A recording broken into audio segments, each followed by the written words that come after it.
گے اور آلات موسیقی کو بھی حلال تصور کر لیں گے۔ تو ناظرین، ہر کلمہ پڑھنے والا جانتا ہے، اس حقیقت سے واقف ہے کہ شراب اسلام کے اندر حرام ہے۔ ریشم کا لباس مسلمانوں کے لیے، مردوں کے لیے خاص طور پر حرام ہے، اور اسی طریق سے زنا بھی اسلام کے اندر حرام ہے۔ تو جس طرح یہ تینوں چیزیں حرام ہیں، اسی طرح والمعازف، آلات موسیقی بھی حرام ہیں اور ناجائز ہیں۔ دوسرا ارشاد گرامی سماعت کریں، امام الانبیاء صلی اللہ علیہ وسلم نے ارشاد فرمایا کہ کچھ لوگ میری امت کے وہ ضرور بھی ضرور شراب پئیں گے، لیکن ہوگا کیا کہ شراب کا نام تبدیل کر دیں گے، پئیں گے شراب لیکن اس کے اوپر لیبل کسی اور نام کے ساتھ لگایا ہوا ہوگا، اور پھر حضور علیہ السلام نے فرمایا ان کے سروں پر آلات موسیقی بجائے جائیں گے، گانا گانے والیاں گانے گائیں گی، اور پھر رحمت کائنات صلی اللہ علیہ وسلم ارشاد فرماتے ہیں کہ ایسے لوگوں کو اللہ تبارک و تعالی زمین کے اندر دھنسا دے گا، اور ان میں سے بعضوں کی شکلوں کو مسخ کر کے انہیں بندر بنا دے گا اور بعضوں کو سور بنا دے گا۔ تو اس حدیث پاک کے اندر جس قدر سخت وعید ذکر کی رسول اللہ صلی اللہ علیہ وسلم نے جن گناہوں کے ارتکاب کے اوپر، ان میں سے ایک گناہ گانا بجانا اور آلات موسیقی بھی ہے۔ تیسرا ارشاد رسول سماعت کیجئے، جس کے راوی حضرت سیدنا ابن عباس رضی اللہ تعالی عنہما ہیں، کہ نبی کریم صلی اللہ علیہ وسلم نے ارشاد فرمایا ان اللہ حرم علیکم الخمر والمیسر، کہ یقیناً اللہ تبارک و تعالی نے تمہارے اوپر شراب اور جوئے کو حرام کر دیا ہے، والکوبۃ، اور اللہ تبارک و تعالی نے ڈھول کو بھی تم پر حرام کیا ہے، اور ارشاد فرمایا کہ ہر نشہ آور چیز حرام ہے۔ تو اس حدیث پاک کے اندر جس طرح شراب اور جوئے کی حرمت کا ذکر ہے،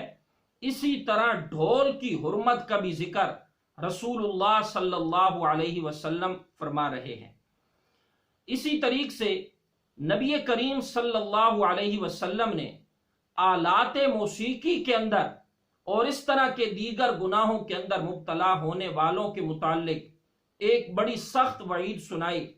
امام الانبیاء صلی اللہ علیہ وسلم نے ارشاد فرمایا سَيَكُونُ فِي آخِرِ الزَّمَانِ خَسْفٌ، کہ آخری زمانہ کے اندر لوگوں کو زمین کے اندر دھنسا دیا جائے گا، وَقَذْفٌ، اور ان پر پتھروں کی بارش برسائی جائے گی، وَمَسْخٌ، اور ان کی شکلوں کو مسخ کر دیا جائے گا۔ حضرات صحابہ کرام نے عرض کیا یا رسول اللہ یہ کب ہوگا؟ تو رحمت کائنات صلی اللہ علیہ وسلم نے ارشاد فرمایا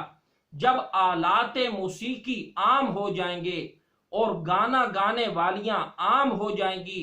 اور شراب کو جب حرام کی بجائے حلال سمجھا جانے لگے گا، تو اس وقت اللہ تبارک و تعالی ان تین قسم کے عذابوں کے اندر مبتلا کرے گا۔ پہلے نمبر پہ ارشاد فرمایا لوگوں کو زمین میں دھنسایا جائے گا، پھر ارشاد فرمایا ان پر پتھروں کی بارش نازل کی جائے گی، اور پھر فرمایا کہ ان کی شکلوں کو مسخ کر دیا جائے گا۔ تو یہ جو اس قدر سخت وعیدات اس حدیث پاک کے اندر ذکر کی جا رہی ہیں، تو اس سے یہ حقیقت نکھر کر سامنے آتی ہے کہ آلات موسیقی اور گانا بجانا اسلام کی روح سے ایک مسلمان پر حرام ہے، نہ کہ حلال۔ اور اسی طرح رسول اللہ صلی اللہ علیہ وسلم نے ایک موقع پر ارشاد فرمایا، حضرت سیدنا انس رضی اللہ تعالی عنہ اس کے راوی ہیں، صوتان ملعونان فی الدنیا والآخرہ، کہ دو آوازیں دنیا اور آخرت کے اندر ملعون ہیں، قابل لعنت ہیں۔ کون کون سی دو آوازیں؟ ارشاد فرمایا مزمار عند نعمت، ایک گانے بجانے کی آواز جو خوشی کے موقع پر جسے بلند کیا جاتا ہے، اور دوسری ورنت عند مصیبت، دوسری آواز بین کرنے کی آواز، واویلا کرنے کی آواز مصیبت کے وقت۔ تو ناظرین آپ نے غور کیا کہ جہاں پر نبی پاک صلی اللہ علیہ وسلم گانے بجانے اور مزامیر کی آوازوں کو ملعون قرار دے رہے ہیں، تو جب یہ آوازیں اس قدر ملعون ہیں کہ نبی پاک فرماتے ہیں کہ دنیا کے اندر بھی ملعون ہیں اور آخرت کے اندر بھی ملعون، تو یہ پھر روح کی غذا کیسے ہو سکتا ہے؟